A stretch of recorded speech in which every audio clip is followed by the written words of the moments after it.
Hello student, आपण कार्डिओव्हास्क्युलर system study करत आहोत. त्यामध्ये आपल्याला आज कार्डिओव्हास्क्युलर डिसऑर्डर बघायचे, म्हणजे हार्टचे रिलेटेड जे डिसऑर्डर आहे त्यांचा स्टडी करायचा आहे.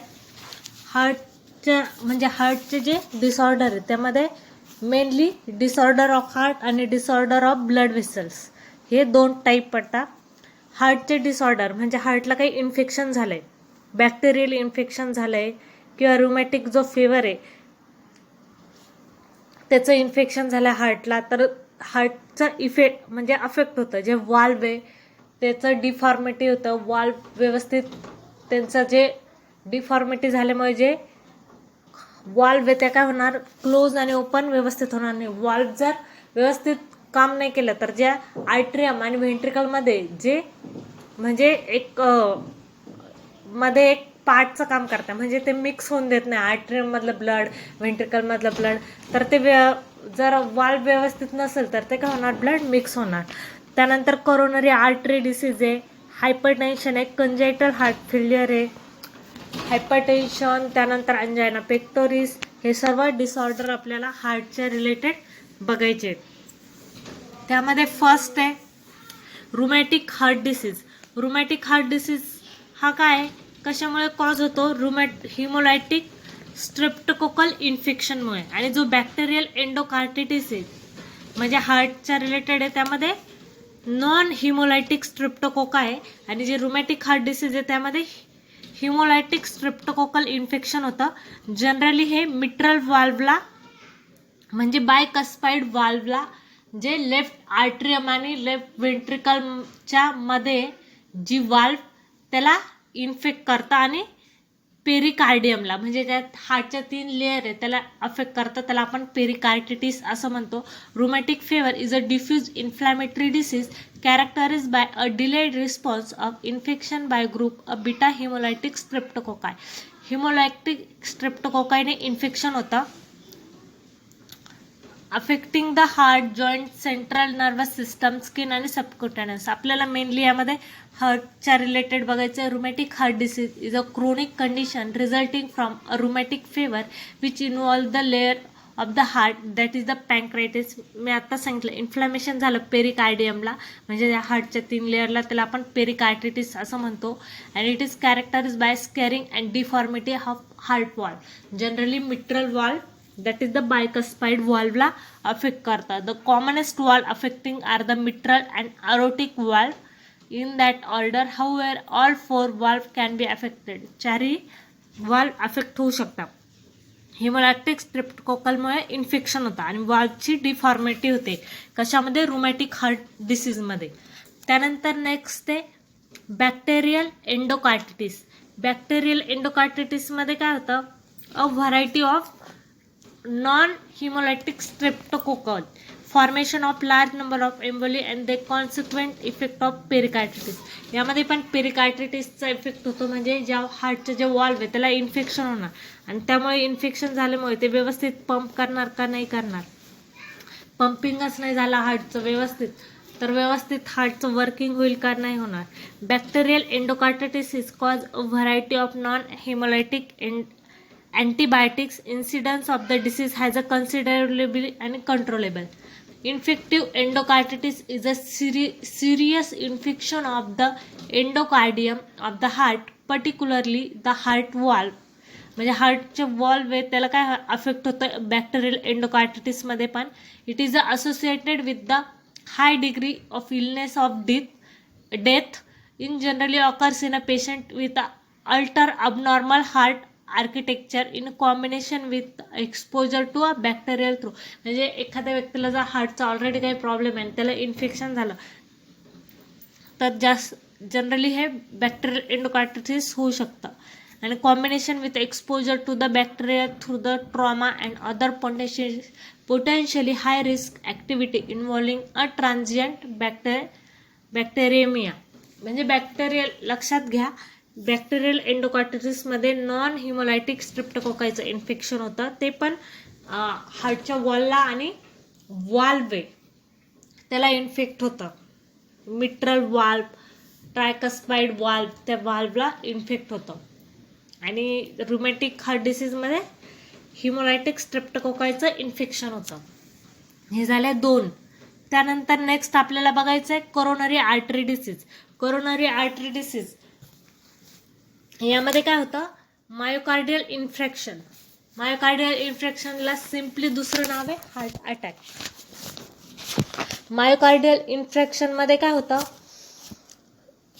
जो ब्लड सप्लाय हार्टला, ज्या हार्टच्या मसलला व्यवस्थित ब्लड सप्लाय नाही होत, ब्लड सप्लाय कोण करतात तर कोरोनरी आर्टरी. कोरोनरी आर्टरी आहे ज्या हार्टला ब्लड सप्लाय करतात, त्या ब्लॉक होतात. कशामुळे, डिपॉझिशन ऑफ, त्या ब्लॉक कशामुळे होतात, त्यामध्ये डिपॉझिशन होतं फॅटचं किंवा त्या हार्डनिंग होता. म्हणजे त्या कोरोनरी आर्टरी त्या हार्ड होता, त्याला आपण अथेरोस्क्लेरोसिस म्हणतो. हार्डनिंग झाल्यामुळे, नॅरोईंग झाल्या, हार्डनिंग झाल्या, नॅरो झाल्या, तर त्यातनं व्यवस्थित ब्लड फ्लो होईल का, नाही होणार. आणि हार्टच्या ज्या मसलला व्यवस्थित ब्लड फ्लो झाला नाही तर आपण त्या कंडिशनला हार्ट व्यवस्थित म्हणजे वर्क करणं बंद करेल आणि त्याला आपण हार्ट अटॅक म्हणतो.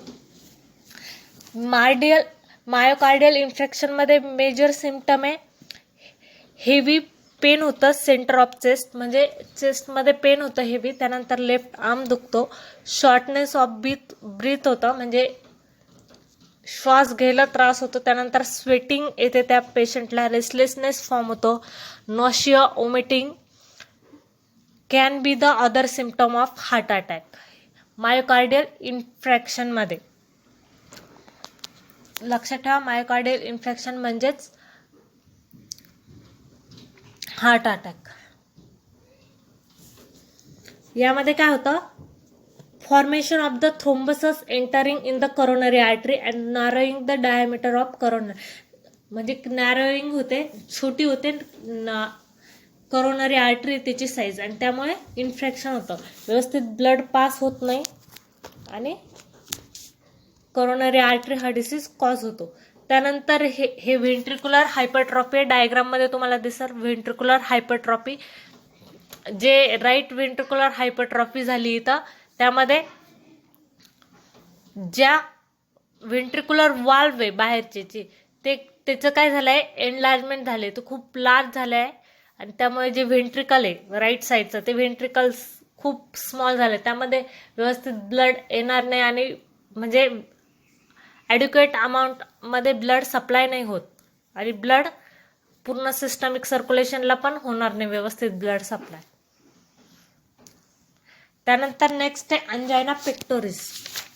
अंजायना पेक्टोरिस यामध्ये पण चेस्ट पेन होतं, ओरिजिनेट ड्युटिंग द फिजिकल एक्सरसाइज आणि quickly relieve by the rest, म्हणजे जास्त वर्कलोड आल्यावर, जास्त हेवी वर्क केल्यावर अंजायना पेक्टोरिसचा त्रास होतो. Commonly angina occurs due to narrowing of the artery.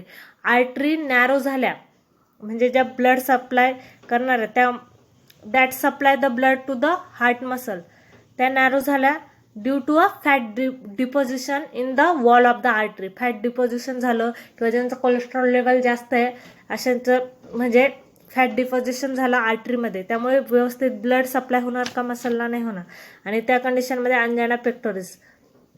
म्हणजे हार्ट जेव्हा रेस्टमध्ये, म्हणजे जेव्हा काही वर्क करत नाही तेव्हा ब्लड फ्लो काय सफिशियंट अमाऊंटमध्ये होतो, कारण ब्लड फ्लो आहे पण तो पूर्ण असं खूप ॲड्युकेट अमाऊंटमध्ये नाही. आणि जेव्हा हेवी वर्क करतो आपण, म्हणजे एक्झर्शन करतो, एक्सरसाइज करतो, तेव्हा जे ब्लडची अमाऊंट आहे ते काय लागणार, एक्स्ट्रा लागणार, एक्स्ट्रा ऑक्सिजनची गरज असणार. त्यावेळेस व्यवस्थित ब्लड सप्लाय होणार नाही कारण फॅटचं डिपॉझिशन झालं आहे. आणि मग त्यामुळे काय होणार, cardiac muscle lead to oxygen deficiency, म्हणजे व्यवस्थित ब्लड सप्लाय झालं नाही तर ऑक्सिजन डिफिशियन्सी तयार होते. ऑक्सिजन डिफिशियन्सी तयार झाल्यामुळे बॉडीमध्ये जे टॉक्सिक सबस्टन्स तयार होता आणि त्यामुळे काय होतं, कन्स्ट्रक्टिव्ह क्रॅम्प म्हणजे पेन होतं बॉडीमध्ये. पीपल विथ हायपरटेन्शन किंवा हाय कोलेस्ट्रॉल लेवल किंवा ज्यांना डायबिटीज आहे अशा पेशंटची हाय रिस्क असतात अंजायना पेक्टोरिससाठी.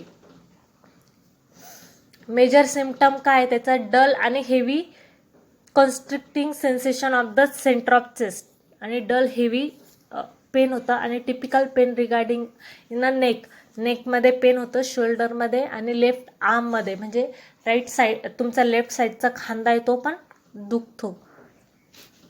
हे झालं अंजायना पेक्टोरिस. त्यानंतर आहे कंजेस्टिव्ह कार्डियाक फेल्युअर. कार्डियाक फेल्युअरमध्ये काय होतं, हार्टची जी पंपिंग ॲक्शन आहे ती व्यवस्थित होत नाही. हार्टवर युजली लोड येतो. The sudden deterioration of the pumping action of the heart.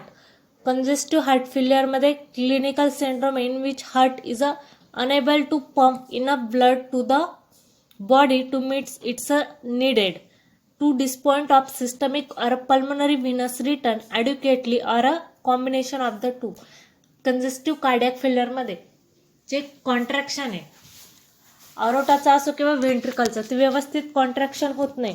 Contraction झालं नाही तर ते पूर्ण जे व्हेंट्रिकल आहे ते पूर्ण एम्प्टी होत नाही. म्हणजे जे पूर्ण ब्लड आहे, म्हणजे तुमचं लेफ्ट व्हेंट्रिकल आहे, लेफ्ट व्हेंट्रिकलमधनं ब्लड कुठे जाणार आहे, आपला सिस्टमिक सर्क्युलेशनमध्ये अरोटाच्या थ्रू.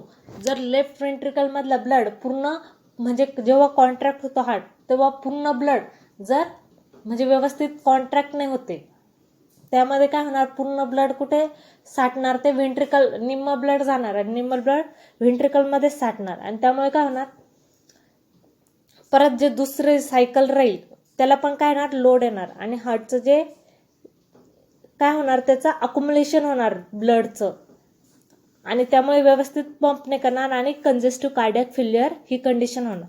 तसंच जी राईट साईडचं व्हेंट्रिकल आहे त्यामध्ये पण व्यवस्थित पंप नाही झाला ब्लड तर राईट साईडच्या व्हेंट्रिकलमधनं ब्लड कुठे जातं, डिऑक्सिजनेटेड ब्लड लंग्समध्ये जातं ऑक्सिजन म्हणजे ऑक्सिजनेटेड होण्यासाठी लंग्समध्ये. जर राईट साईडचं जे डिऑक्सिजनेटेड ब्लड आहे ते व्यवस्थित पंप होऊन पूर्ण लंग्समध्ये गेलं नाही तरी पण प्रॉब्लेम येईल. हे अशी कंडिशन आहे कंजेस्टिव्ह कार्डियाक फेल्युअरमध्ये. कंजेस्टिव्ह कार्डियाक फेल्युअर कंडिशनमध्ये जनरली आपण कार्डिओटॉनिक्स हे ड्रग देतो जे इन्क्रीज करता फोर्स ऑफ कॉन्ट्रॅक्शन इन्क्रीज झालं तर पूर्ण एम्प्टिंग होतं, जे ब्लड आहे ते पूर्ण साठलेलं ब्लड ते पूर्ण एम्प्टी होतं. कंजेस्टिव्ह कार्डियाक फेल्युअरमध्ये जनरली आपण कार्डिओटॉनिक्स म्हणून डिजिटॅलिस हा ड्रग यूज करता. डिजिटॅलिस हा कार्डिओटॉनिक म्हणून ॲक्ट करतो. यामध्ये दिलंय राईट साईड फेल्युअर झालं आणि लेफ्ट साईडचं फेल्युअर झालं.